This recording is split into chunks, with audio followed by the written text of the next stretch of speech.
Welcome to Two Witness Teaching Program. Two Witness, a Bible teaching program to change and transform people. You shall know the truth, and the truth shall make you free. Let's dive into it.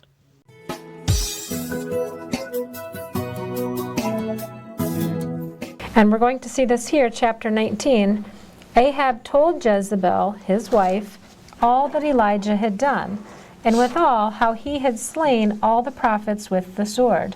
Now these were her prophets, the ones that she had set up to oversee the Baal worship. She was the one, back at the beginning of chapter 18, who was killing all of the true prophets of the Lord. So she is not going to like this news.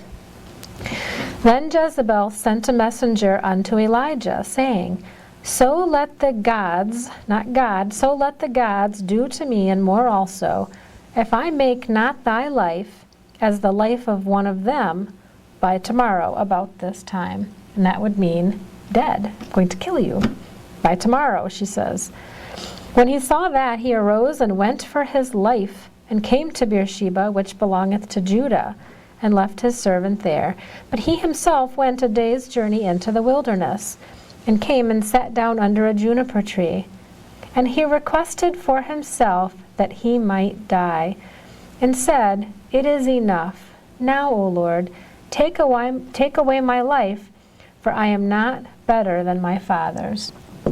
And as he lay and slept under a juniper tree, behold, then an angel touched him, and said to him, Arise and eat. And he looked, and behold, there was a cake baked on the coals, and a cruse of water at his head. Another miracle, providential provision. And he did eat and drink, and laid him down again. And the angel of the Lord came again the second time, and touched him, and said, Arise and eat, because the journey is too great for thee. And he arose and did eat and drink, and went in the strength of that meat 40 days and 40 nights unto Horeb, the mount of God. Verse 9, He came thither unto a cave, and lodged there. And behold, the word of the Lord came to him, and he said to him, What doest thou here, Elijah? And he says, I have been very jealous for the Lord God of hosts, for the children of Israel have forsaken thy covenant, thrown down thine altars, and slain thy prophets with the sword. And I, even I only am left, and they seek my life to take it away. So he's feeling very alone, as if he is the only one left who is serving God. Verse 11, He, God said, Go forth, and stand upon the mount before the Lord. And behold, the Lord passed by, and a great and strong wind rent the mountains, and brake in pieces the rocks before the Lord. A mighty display of God's power. But the Lord was not in the wind. And after the wind, an earthquake. But the Lord was not in the earthquake. And after the earthquake, a fire. But the Lord was not in the fire. And after the fire, a still small voice. Verse 13, It was so, when Elijah heard it, that he wrapped his face in his mantle, and he went out and stood in the entering of the cave. And behold, there came a voice unto him, and said, once again, What doest thou here, Elijah? And he said, I have been very jealous for the Lord God of hosts, because the children of Israel have forsaken thy covenant, thrown down thine altars, and slain thy prophets with the sword. And I, even I only am left, and they seek my life to take it away. So he says the same thing back to the Lord. The Lord said to him, Go, return on thy way to the wilderness of Damascus, and when thou comest, anoint Hazael to be king over Syria. 16, And Jehu, the son of Nimshi, shall thou anoint to be king over Israel. So we have another assignment. And Elisha, the son of Shaphat of Abel-Maholah, shalt thou anoint to be prophet in thy room, in your place. Now, let's ask ourselves, who is the king of Israel right now? It's Ahab, right? Very wicked Ahab, married to very wicked Jezebel. And he is supposed to go anoint a new king over Israel, Jehu.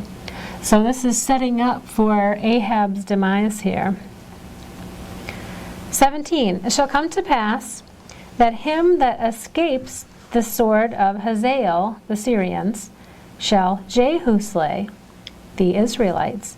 And him that escapes the sword of Jehu shall Elisha slay. Now Elisha is still coming up here. Verse 18, and here's a word of encouragement. I have left me 7,000 in Israel, all the knees which have not bowed to Baal, every mouth which has not kissed him. And let's think of 7,000, what that represents. What does 7 represent? A perfect number, and 1,000 is a large undetermined amount. So there are many people still in Israel that are serving God, that are not serving Baal. And so God wanted to encourage Elijah. He was not alone in his service to God. So verse 19, we see he has 3 assignments to anoint 2 kings and a prophet. Verse 19, he departed thence and found Elisha, that son of Shaphat, who was plowing with 12 yoke of oxen before him, and he with the 12th. And Elijah passed by him and cast his mantle, or his cloak, upon him. And he, Elisha, left the oxen and ran after Elijah and said, Let me, I pray thee, kiss my mother and my father, and then I will follow thee.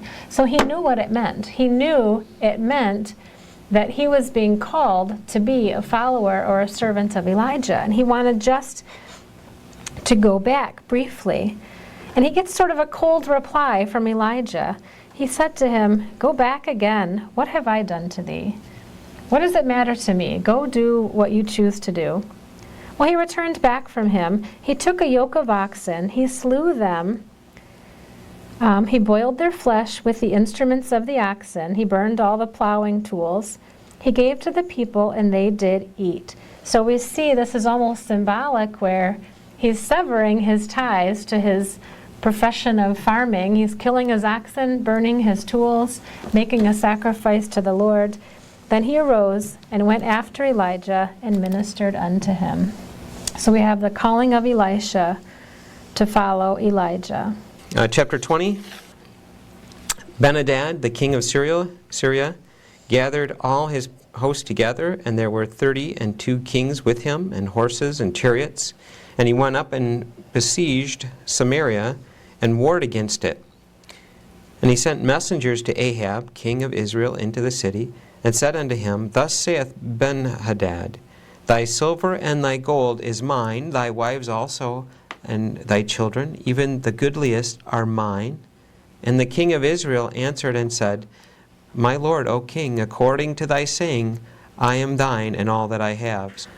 And the messengers came again and said, Thus speaketh Ben-Hadad, saying, Although I have sent unto thee, saying, Thou shalt deliver me thy silver and thy gold and thy wives and thy children, yet I will send my servants unto thee tomorrow about this time. And this is the new thing that he adds. And they shall search your house and the houses of thy servants, and it shall be whatsoever is pleasant in thine eyes, they shall put it to their hand and take it away.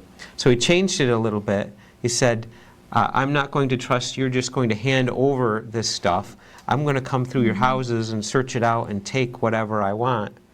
Now this is a little different deal. So then the king of Israel called all the elders of the land and said, Mark, I pray you, and see how this man, Ben-Hadad, seeketh mischief. For he sent unto me for my wives and my children, my silver, and for my gold, and I denied him not. And all the elders and all the people said unto him, Hearken not unto him, nor consent. So he says no to this. He's not going to just go through all of our houses and choose whatever he wants. And the elders of Israel agreed and said, You shouldn't do this, Ahab. Verse 9, Wherefore he said unto the messengers of Ben-Hadad, Tell my lord the king, all that thou didst send for to thy servants at the first I will do, but this thing I will not do. And the messengers departed and brought him word again. And Ben-Hadad sent unto him and said, The gods do so unto me, and more also, if the dust of Samaria shall suffice for handfuls for all the people that follow me, or I will turn Samaria into a handful of dust. And the king of Israel answered and said, Tell him, Let not him that girdeth on his harness boast himself as he that putteth it off. So he's saying, let not him that's putting on his armor boast as if he's taking it off, like he's already won. You're just putting on the armor. Don't boast like you have victory already, like you're one who's taking it off.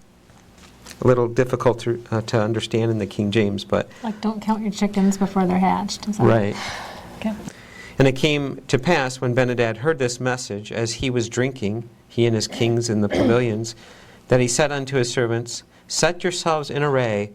And they set themselves in array against the city. And behold, there came a prophet unto Ahab, king of Israel, saying, Thus saith the Lord, Hast thou seen all this great multitude?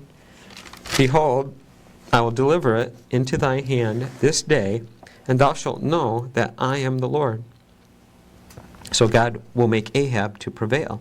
And Ahab said, By whom? He doesn't know this God. He's not following this God of Israel. And he said, Thus saith the Lord, even by the young men of the princes of the provinces. Then he said, Who shall order the battle? And he answered him, the prophet said, You're going to order the battle. Then he numbered the young men of the princes of the provinces, and they were 232. And there's a commentary I read. They think this 232 is the royal guard. That's the guard of Ahab. And then he numbered all the people, even all the children of Israel, being 7,000. And this is the rest of the regular soldiers. And they went out at noon, but Benhadad was drinking himself drunk in the pavilions, apparently so confident of his army and his victory, imminent victory. He and the kings and the 32 kings that helped him, and the young men of the princes of the provinces went out first. And Benhadad sent out, and they told him, saying, There are men come out of Samaria.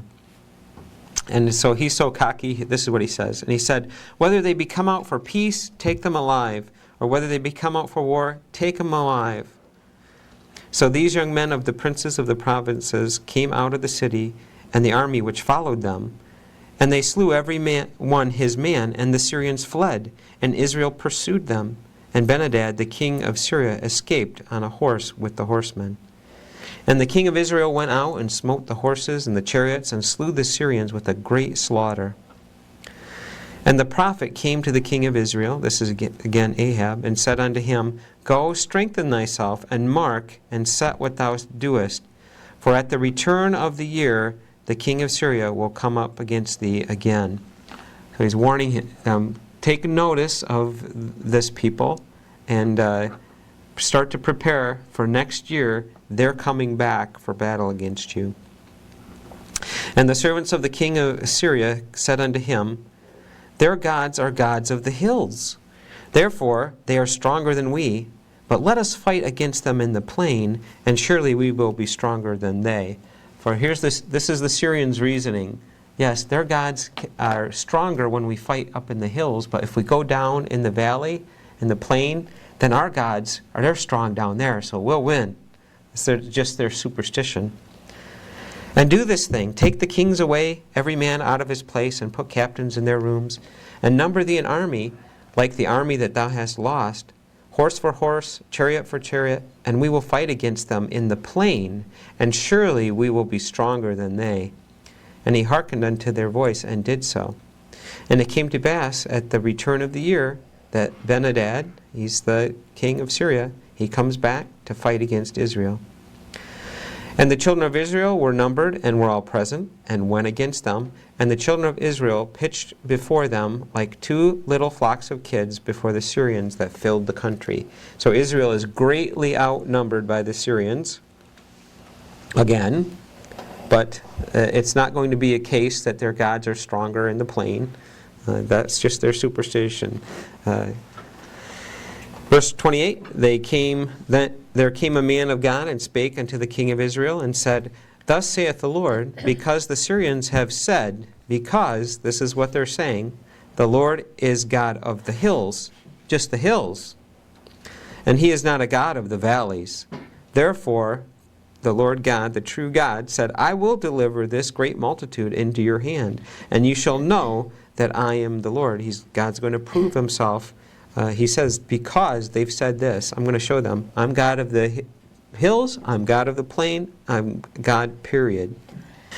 And they pitched one over, on verse 29, against the other 7 days. And so it was that in the 7th day the battle was joined, and the children of Israel slew of the Syrians 100,000 footmen in one day.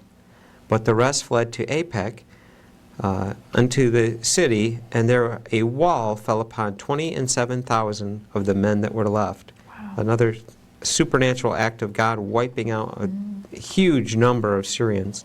And Ben-hadad fled and came into the city, into an inner chamber, hiding. And his servant said unto him, Behold, now we have heard that the kings of the house of Israel are merciful kings. Let us, I pray thee, put sackcloth on our loins and ropes upon our head, and go out to the king of Israel. Peradventure he will save thy life. Appeal, his servants are telling Ben-hadad, appeal to King Ahab. He may be merciful and let you live. So they girded sackcloth upon their loins, put ropes on their heads, came to the king of Israel, and said, Thy servant Ben-hadad saith, I pray thee, let me live. And he said, Is he yet alive? He is my brother. Now the men did diligently observe whether anything would come from him, from Ahab, and did hastily catch it. They're trying to understand for sure, and Ahab in the last verse said, Is he yet alive? He's my brother. So he is reaching out in friendship to Ben-hadad, saying he would be merciful. And these servants are looking for, is this true? Is what Ahab is telling us, that he's going to extend mercy to Ben-hadad, our master. So that's what it means. And they did hastily catch it, or they were trying to understand his mind, catch his thoughts. And they said, Thy brother Ben-hadad. Then, when they said, Thy brother Ben-hadad, then he said, Go bring him. Then Ben-hadad came forth to him, and caused him to come up into the chariot. And Ben-hadad said unto him, The cities which my father took from thy father I will restore, and thou shalt make streets for thee in Damascus, and my father, as my father made in Samaria. Then said Ahab, I will send thee away with this covenant. So he made a covenant with him and sent him away. So Ahab makes a peace treaty here with Ben-hadad and agrees to be in covenant with him. Now we're going to find out that this is not what God wanted Ahab to do. In the next bit of story here, starts in verse 35. A certain man of the sons of the prophets, and when you see sons of the prophets, it means one that's following the prophets. Okay, it's like a spiritual son of the prophets. It doesn't mean that they're biological offspring. Okay, sons of the prophets means they're a follower of the prophets. They're following the true God. So a certain man that was a follower of the prophets, maybe a prophet himself, said unto his neighbor in the word of the Lord. So this is the word of the Lord. Smite me, I pray thee. And the man refused to smite him. Then he said unto him, Because thou hast not obeyed the voice of the Lord, behold, as soon as thou art departed from me, a lion shall slay thee. And as soon as he was departed from him, a lion did find him and slew him. Pretty strange thing. But why is this? Why was this so important that this man beat him up? And why was it the word of the Lord? And why was this man judged because he wouldn't obey? Well, we're going to find out here. Now he comes up to another man, and he says, Smite me, I pray thee, or beat me up. And the man then smote him, so that in smiting him he wounded him. So this man had to have an appearance that he's been in battle, that he's been banged up a bit, that he's bruised, he's beaten, because he's going to go to Ahab, and he needs to have this look about him. So he found a man who believed the word of the Lord, who was obedient to what he was told, and he did beat him up. So the prophet departed and waited for the king by the way, and disguised himself with ashes upon his face. So this prophet is making himself to appear like he's just come from battle. What battle? The battle against Ben-Hadad. The battle that Ahab's just come back from victorious. He wants to look like he's been out there fighting, and when Ahab comes by, he's going to tell him something. And verse 39, and as the king passed by, he cried unto the king, this prophet did, and he said, Thy servant went out into the midst of the battle, and behold, a man turned aside and brought a man unto me, and said, Keep this man, or guard this man, I have a prisoner. A person on our side brought me a prisoner and said, Hold on to this man, keep him, guard him. And if by any means he be missing, then shall thy life be for his life, or else thou shalt pay a talent of silver. So there's a stiff penalty. Guard this guy. If you lose him, it might be your life for this, or a huge amount of money. And that's what he's saying. He's deceiving Ahab. He's telling him this story. I was supposed to guard a man, and if I let him go, then it could be my life. Verse 40, and as thy servant was busy here and there, he was gone. I got busy doing other things, and my prisoner escaped. He left me. And the king of Israel said unto him, unto the prophet that was making up this story, So shall thy judgment be. Thyself have decided it. You let the man go.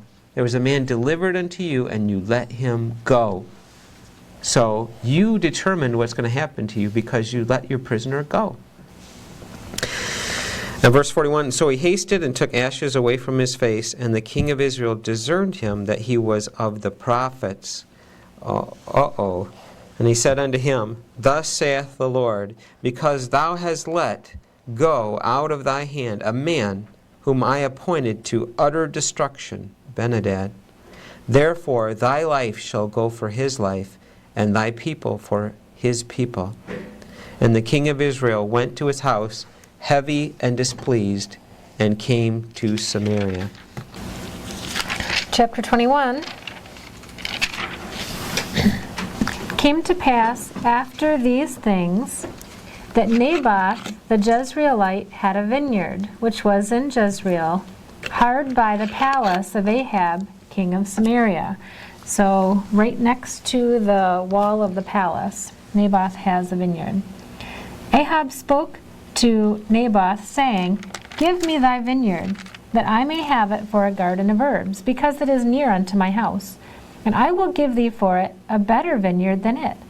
Or if it seems good to thee, I will give thee the worth of it in money. Seems reasonable, does it? Let me buy your land or give you some land in trade. Verse 3, Naboth said to Ahab, The Lord forbid it me, that I should give thee the inheritance of my fathers unto thee. Verse 4, Ahab came into his house heavy and displeased because of the word which Naboth the Jezreelite had spoken to him. For he has said, I will not give thee the inheritance of my fathers. Could the king have taken it by force? As a king, I think he could have. But also being the king of Israel, he should have known the laws of the land, that Naboth would have had the right to keep it.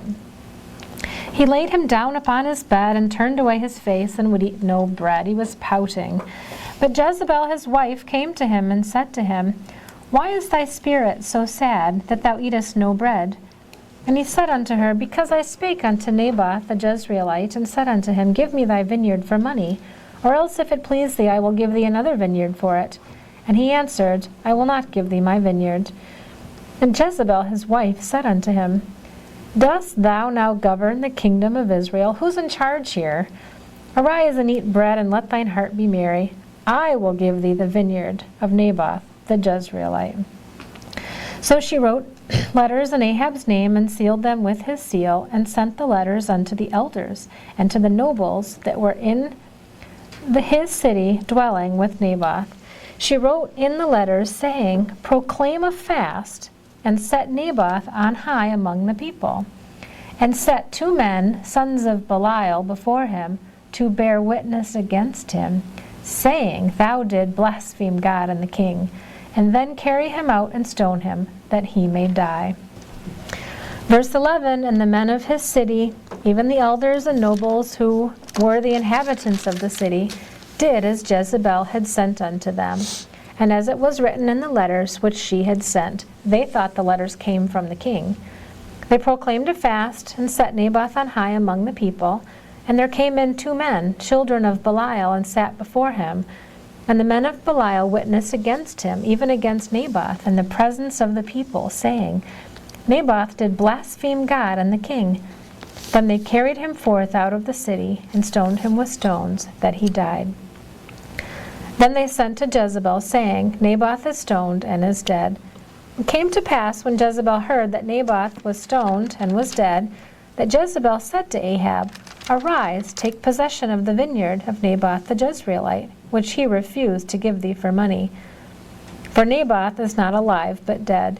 And it came to pass, when Ahab heard that Naboth was dead, that Ahab rose up to go down to the vineyard of Naboth the Jezreelite, to take possession of it.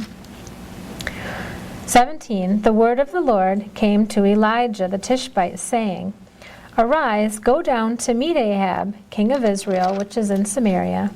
Behold, he is in the vineyard of Naboth, whither he is gone down to possess it. And thou shalt speak unto him, saying, Thus saith the Lord, Hast thou killed, and also hast taken possession? Did Ahab do the killing?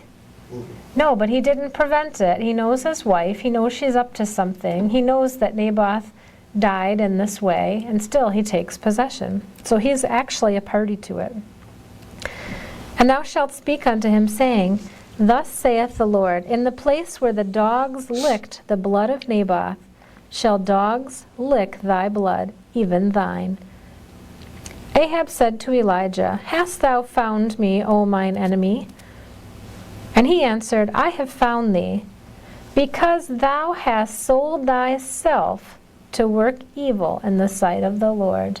Now here's a choice, isn't it? He sold himself and made the choice to do evil. Behold, I will bring evil upon thee, and will take away thy posterity, all thy children. I will cut off from Ahab him that pisseth against the wall, all the men, and him that is shut up and left in Israel. And will make thine house like the house of Jeroboam, the son of Nebat, they're all dead, right? All their family, all their children were killed. And like the house of Baasha, the son of Ahijah, same thing, all of his sons were killed. For the provocation wherewith thou hast provoked me to anger, and caused Israel to sin. And of Jezebel also spake the Lord, saying, The dogs shall eat Jezebel by the wall of Jezreel. Him that dieth of Ahab in the city, the dogs shall eat, and him that dieth in the field shall the fowls of the air eat. But there was none like unto Ahab, which did sell himself by his own choice to work wickedness in the sight of the Lord, whom Jezebel, his wife, stirred up. And he did very abominably in following idols, according to all things as did the Amorites, whom the Lord cast out before the children of Israel. 27, it came to pass, when Ahab heard those words, that he rent his clothes. He tore his clothes as a sign of humility and mourning. He put sackcloth upon his flesh. He fasted. He lay in sackcloth and went softly. So we see some signs of repentance here. And the word of the Lord came to Elijah the Tishbite, saying, See thou how Ahab humbles himself before me? Because he humbleth himself before me, I will not bring the evil in his days, but in his son's days will I bring the evil upon his house. Chapter 22, they continued 3 years without war between Syria and Israel. It came to pass in the 3rd year that Jehoshaphat, the king of Judah, came down to the king of Israel. And the king of Israel said unto his servants, Know ye that Ramoth in Gilead is ours, and we be still, and take it not out of the hands of the king of Syria. So the king of Israel, Ahab, wants to take a possession back from the king of Syria. And he's talking to Jehoshaphat about it. He's the king of Judah. And Ahab said unto Jehoshaphat, Will you go with me to battle Ramoth-Gilead? And Jehoshaphat said unto the king of Israel, I am as thou art, my people as thy people, and my horses as thy horses. So Jehoshaphat is saying, yes, I'll go with you. I'll join you to bring that back into your kingdom. And Jehoshaphat said unto the king of Israel, Inquire, I pray thee, at the word of the Lord today. Then Ahab, the king of Israel, gathered the prophets together, and 400 men, and said unto them, Shall I go against Ramoth-Gilead to battle, or shall I forbear, or not go into battle? And they said, Go up, for the Lord shall deliver it into the hand of the king. Now Jehoshaphat, who's a wise man, he says, Is there not here a prophet of the Lord besides? I mean, these are a lot of guys that I don't have much confidence in. They don't sound like they're serving the one true God. They're saying go into battle, but is there a prophet of the Lord? One that I would believe that's speaking on behalf of God, that we might inquire of him? And the king of Israel, Ahab, said unto Jehoshaphat, There is yet one man, Micaiah, the son of Imlah, by whom we may inquire of the Lord. But I hate him, for he doth not prophesy good concerning me, but evil. Why? Because you're an evildoer. And that's right. He doesn't tell lies to me. He doesn't tell me what I want to hear. He'll just tell me what God wants me to hear. And it's always bad. I don't like that guy. And Jehoshaphat said, Let not the king say so, or don't assume that. Let's hear from him. Then the king of Israel called an officer and said, Hasten hither Micaiah, the son of Imlah. And the king of Israel and Jehoshaphat, the king of Judah, sat each on his throne, having put their robes in a void place in the entrance of the gate of Samaria. And all the prophets prophesied before them. False prophets. All the false prophets, right. And Zedekiah, the son of I don't know, I don't have to say that word, I guess. Zedekiah made him horns of iron and said, Thus saith the Lord, With these thou shalt push the Syrians until thou hast consumed them. So he tells them, oh, you're going to win for sure. You, Ahab and Jehoshaphat, the Lord has commanded it. And all the prophets prophesied so the same way, saying, Go up into Ramoth-Gilead and prosper, for the Lord shall deliver it into the king's hand. And the messenger that was gone to call Micaiah spake unto him, saying, Behold now, the words of the prophets, the messenger that's going to Micaiah is saying, Behold, the words of the prophets declare good unto the king with one mouth in unison. All the prophets are telling the kings, it will be well. Let thy word, Micaiah, I pray thee, be like the word of one of them, and speak that which is good. So the messenger's encouraging this prophet, say something good. Everyone's saying something good. If you say something bad, you're probably not be invited back. Okay? No. What does Micaiah say? As the Lord liveth, what the Lord said unto me, that will I speak. It doesn't matter that you're telling me I should speak good because everyone else is speaking good. You know, no one else has this message that you do, brother. Well, you think you're the only one that's got truth? I know that I have to speak what the Lord says. I don't care if everyone else isn't speaking it. It's quite incriminating because Ahab knows these other people are lying to him. He doesn't even want to hear the truth, even though he knows what it is. Yeah, it's very his true common. heart. People want to hear lies because they have their own agenda. They don't want to be Tickles their told they shouldn't be doing something. So Ahab isn't interested. He wants this possession. He wants to go after it no matter what. He's got prophets telling him, go, go, go. It's Jehoshaphat is the problem. Jehoshaphat says, well, let's hear really from the Lord. I'd like to get his take on it. And so Micaiah says, I don't care that every other prophet is telling them everything will be fine. Whatever the Lord tells me to do, that will I speak. And so Micaiah, comes unto the king, Ahab, and the king said unto him, Micaiah, shall we go against Ramoth-Gilead to battle, or shall we forbear? Which should it be? What do you say? And he answered him, Go and prosper, for the Lord shall deliver it into the hand of the king. But Ahab doesn't believe. And the king said unto him, How many times shall I adjure thee that thou tell me nothing but that which is true in the name of the Lord? And he says, Okay. I saw all Israel scattered upon the hills, as a sheep that has no shepherd. Israel's going to lose their king. Okay. And the Lord said, These have no master. Let them return every man to his house in peace.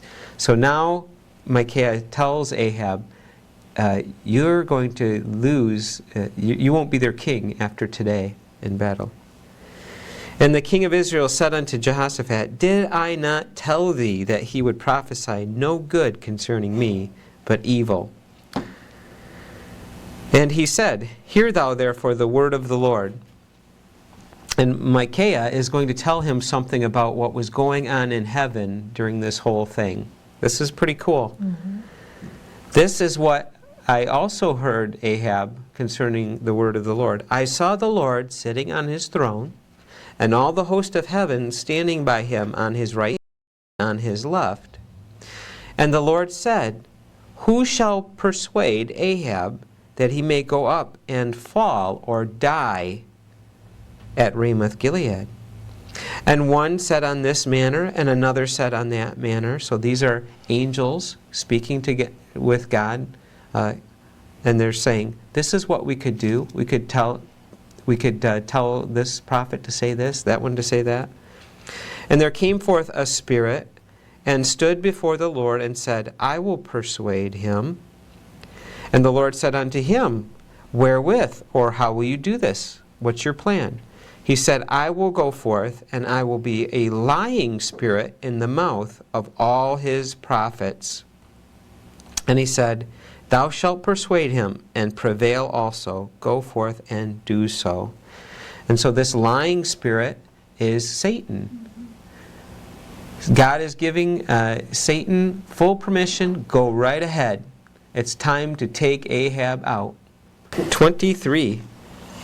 So this is what happened around the throne. Now therefore, behold, the Lord hath put a lying spirit in the mouth of all these thy prophets, and the Lord hath spoken evil or judgment concerning thee. But Zedekiah, remember we read about him earlier, the son of Kenana, went near and smote Micaiah on the cheek, and said, Which way went the Spirit of the Lord from me to speak unto thee? Or how dare you speak, say that God speaks through you and not me? I said that he would prosper. And how dare you say that God speaks through you and not me? I'm a prophet of God. And Micaiah said, Behold, thou shalt see in that day when thou shalt go into thy inner chamber to hide thyself. Because once Ahab's gone, you're going to be fearful, and you're going to run and hide. And the king of Israel said, Take Micaiah and carry him back into Ammon and the governor of the city, and to Joash the king's son, and say, Thus saith the king, Put this fellow in the prison, and feed him with bread of affliction and with water of affliction until I come in peace. Or lock up Micaiah. I didn't like his prophecy. Put him in prison until I return from battle. And I like what Micaiah says. He doesn't back down. He says, If you return at all in peace, the Lord has not spoken by me. So he says, he doesn't plead for any kind of mercy or anything. I said, you're going to die in battle. You're not coming back to deal with me at all. And he said, Hearken, O people, every one of you. So the king of Israel and Jehoshaphat, the king of Judah, went up to Ramoth-Gilead. Now here's Ahab's great plan. The king of Israel said unto Jehoshaphat, I will disguise myself and enter into battle. Put thou on my robes. And the king of Israel disguised himself and went into battle. So he goes disguised into battle, but the king of Syria commanded his 32 captains that had rule over his chariots, saying, Fight neither with small or great, save only with the king of Israel. So the king of Syria has told his men, choose out the king of Israel, Ahab, and kill him. And why? God's put it on their heart. Go after Ahab. Get rid of him. And it came to pass when the captains of the chariots saw Jehoshaphat, who was in Ahab's clothing, they said, surely it's the king of Israel. So they turned aside to fight against him. And Jehoshaphat cried out. And it came to pass when the captains of the chariots perceived it was not the king of Israel, it's not Ahab, that they turned back from pursuing after Jehoshaphat. And a certain man drew a bow at a venture and smote the king of Israel. He's disguised, but he smote him between the joints of his harness, or where the armor comes together. So this is what you'd consider a lucky shot. Goes right in between where the armor is joined together and what he's wearing. Wherefore he said unto the driver of the chariot, this is Ahab now, turn thine hand and carry me out of the host, from the army, from among the battle, for I am wounded. And the battle increased that day, and the king was stayed up in his chariot against the Syrians, and died at even, and the blood ran out of the wound in the midst of the chariot. And there went out a proclamation throughout the host about the going down of the sun, saying, every man to his city and every man to his own country. Exactly what Micaiah prophesied in verse 17, exactly what would happen. That the master would be removed and all the people would go home from the battle. 37, so the king died and was brought to Samaria, and they buried Ahab in Samaria. And one washed the chariot in the pool of Samaria, and the dogs licked up his blood. We saw that in chapter 21, verse 19. Elijah said, when he pronounced judgment for what happened to, help me with his name? Naboth, that the dogs would lick up his blood in that very place. Well, it ran off the chariot as they were washing it, and the dogs licked up his blood. And they washed it, and they washed his armor according unto the word of the Lord which he spake. Verse 40, so Ahab slept with his fathers, and Ahaziah his son reigned in his stead. And Jehoshaphat the son of Asa reigned in Judah. We've already read a little bit about him. Now Jehoshaphat was quite a good king. Verse 43, he walked in all the ways of Asa his father, was also a good king. And he turned not aside from it, doing that which was right in the eyes of the Lord. Nevertheless, the high places were not taken away, for the people offered and burnt incense yet in the high places. So he wasn't perfect in the eyes of God, but overall he was a pretty good king. One other thing that's mentioned here in verse 46, that Jehoshaphat, he got rid of the Sodomites, the remnant of the Sodomites, which remained in the days of his father Asa, he took out of the land, which is always mentioned as a terrible abomination to God. He removed those people. And I think maybe we can go to verse 51. 50 is good. Verse 50, okay. And Jehoshaphat slept with his fathers and was buried with his fathers in the city of David his father. And Jehoram his son reigned in his stead. 51, Ahaziah the son of Ahab began to reign over Israel in Samaria the 17th year of Jehoshaphat, the king of Judah, and reigned 2 years over Israel. And Ahaziah did evil in the sight of the Lord. He's following just right after Ahab, and walked in the way of his father, and the way of his mother, and the way of Jeroboam, who made Israel to sin. For he served Baal and worshipped him, and provoked to anger the Lord God of Israel according to all that his father had done. So Ahab comes to his end in battle. Very foolish man, wouldn't listen to the word of the Lord. He was warned, but he has his own plans. He thinks he can disguise himself and get out of being put to death, but God decreed it as judgment to him. With the book of 2 Kings now, and we see it's going to continue the history of Israel divided into two kingdoms. Both of them are going to fail because they are disobedient to God. we're going to see the northern kingdom, Israel, taken captive by Assyria. The southern kingdom, Judah, taken captive by Babylon. Israel is never again brought back as a nation. Judah is spared and brought back from their captivity, restored to Jerusalem. Why? Because of God's promise to bring the Messiah through the line of David, which is the tribe of Judah. So we're going to see that history played out here in the book of 2 Kings. Okay, if we get started in chapter 1, let's remind ourselves now, Ahab is dead. He is no longer the king of Israel. His son, Ahaziah, takes over in his place. Verse 1, Then Moab rebelled against Israel after the death of Ahab. They were a nation that was subject to Israel. And Ahaziah, the king, fell down through a lattice in his upper chamber that was in Samaria and was sick. And he sent messengers and said to them, Go, inquire of Beelzebub, the god of Ekron, whether I shall recover of this disease or of this injury. Who was he seeking prophetical information from?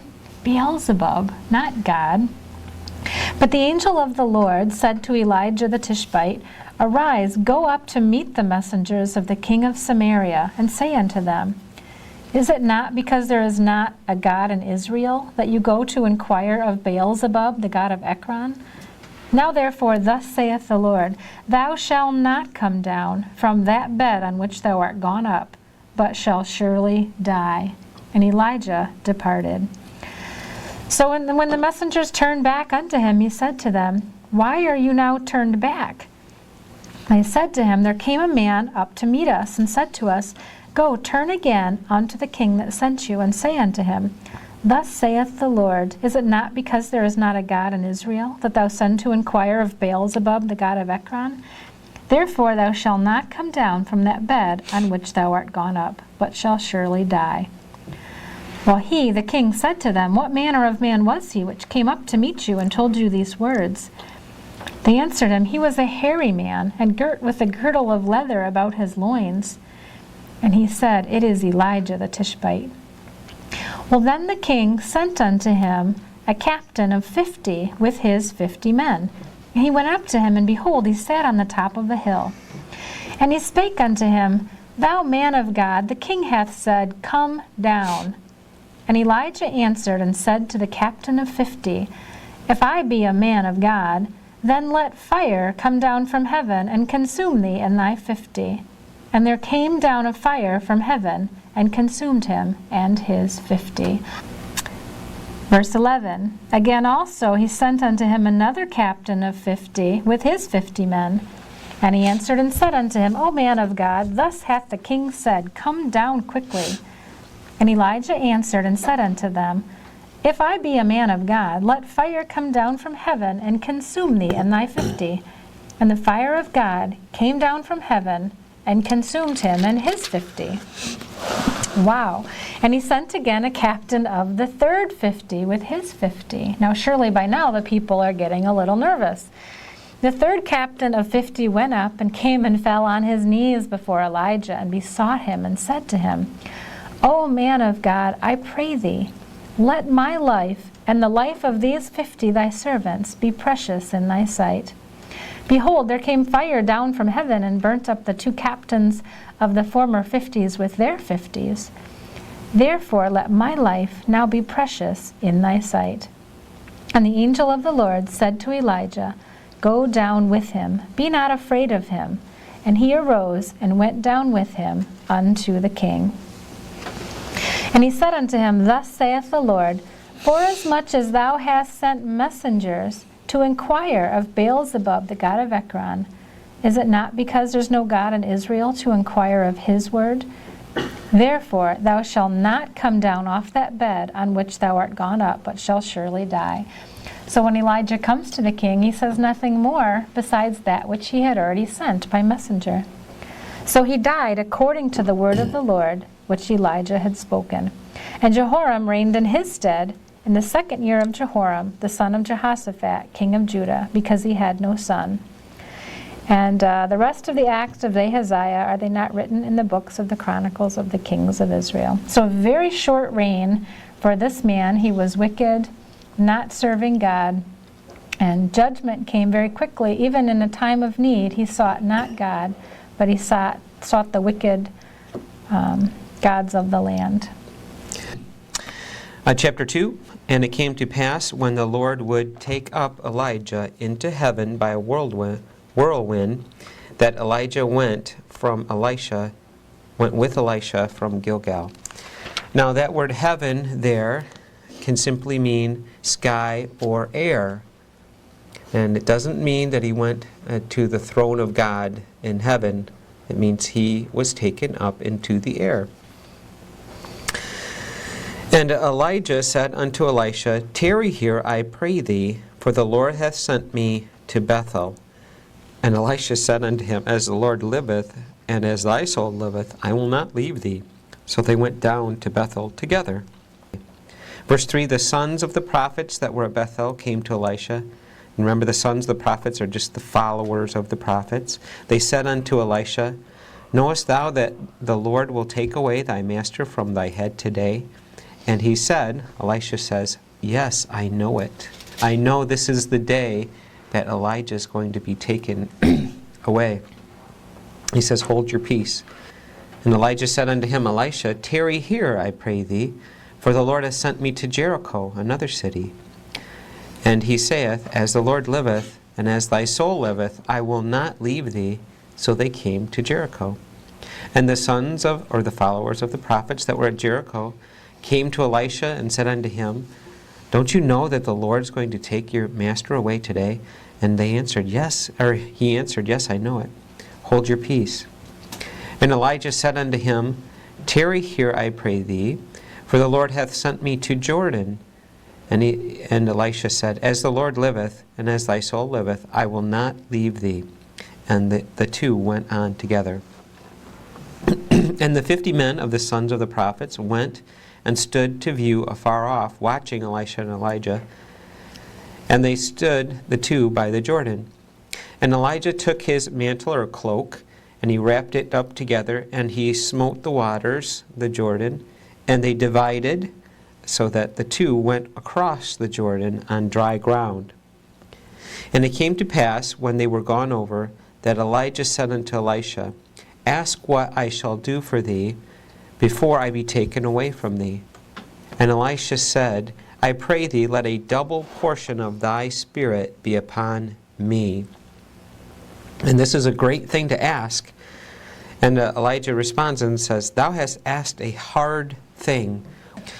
He says, however, although you asked for a hard thing for your life, nevertheless, if you see me when I am taken up from thee, meaning if you're there, if you remain with me to the very moment that I leave, it shall be so unto thee. But if not, it shall not be so. And it came to pass, as they went on, they continued walking after they crossed the Jordan, and they were talking, that behold, there appeared a chariot of fire and horses of fire, and parted them both asunder, or came right between the two, so that Elijah was separated from Elisha. And Elijah went up by a whirlwind into heaven, or into the sky, into the air. And Elisha saw it and cried, my father, the chariot of Israel and the horsemen thereof. And he saw him no more, and he took hold of his own clothes and rent them in 2 pieces. And he took up also the mantle or the cloak from Elijah that fell from him, and he went back and stood by the bank of the Jordan. He took the mantle of Elijah, in verse 14, that fell from him, and smote the waters, and said, Where is the Lord God of Elijah? And when he also had smitten the waters, they parted hither and thither, and Elisha went over. And when the sons of the prophets which were there to view at Jericho saw him, they said, The spirit of Elijah rests upon Elisha. And they came to meet him, and bowed themselves to the ground before him. And they said unto him, Behold now, there be with thy servant 50 strong men. Let them go, we pray thee, and seek thy master. Let's go look for Elijah. We saw him go up in this fiery chariot, but where did he go? We don't know where he went. Peradventure, the Spirit of the Lord has taken him up and cast him upon some mountain or some valley. Maybe he's someplace, some ways from here. Let's go searching to see if we can find him. And Elisha says, you shall not send. Don't go looking for him. And when they urged him, they wouldn't take no for an answer till he was ashamed. He said, send. Okay, go look for him if you want to. Fine. They sent therefore 50 men, and they sought 3 days, but they could not find Elijah. And when they came again to him, for he tarried at Jericho, he said unto them, did I not say to you, go not? I told you, you wouldn't find him. He's gone. He's left this earth. Okay, and now we're going to see a miracle performed here by Elisha. He brings water to Jericho. The men of the city said unto Elisha, behold, I pray thee, the situation of this city is pleasant, as my Lord sees, but the water is not, and the ground barren. And he said, bring me a new cruse, and put salt therein. And they brought it to him. And he went forth into the spring of the waters, and cast the salt in there, and said, thus saith the Lord, I have healed these waters. There shall not be from thence any more death or barren land. So the waters were healed unto this day, according to the saying of Elisha which he spake. So water in Jericho, they were without it, but God brings it through Elisha, a miracle. Now verse 23, we have an interesting little story. And Elisha went up from thence unto Bethel, and as he was going up by the way, there came forth little children out of the city, and mocked him, and said unto him, go up, thou bald head, go up, thou bald head. Now, in go up, what I believe they're saying is, we've heard this about Elijah. Oh, yeah, your prophet that went on before you, he went up into heaven in a fiery chariot, didn't he? Well, go up, Elisha. Go up, bald head. Come on, let's see you go up. And they're mocking him. They're mocking the miracle that God did upon the prophet that went before him. And they're mocking Elijah and mocking his God. And this is young men, not little baby children who don't know what they're doing. Makes this story very different than what it seems to be in a quick glance from the King James. So Elisha turned back and looked on them and cursed them in the name of the Lord. And there came forth 2 she-bears out of the wood, and tare 42 children of them. And this is a different word. This children in this verse is Yaled, L-E-L-E-D, and it simply means offspring. So it tare 42 of their offspring, the people at Bethel, these young men. So it really was young men coming out mocking God and mocking his servant and mocking what he did with Elijah. And Elisha turns around and calls judgment upon them. So he went forth from thence to Mount Carmel, and from thence he returned to Samaria.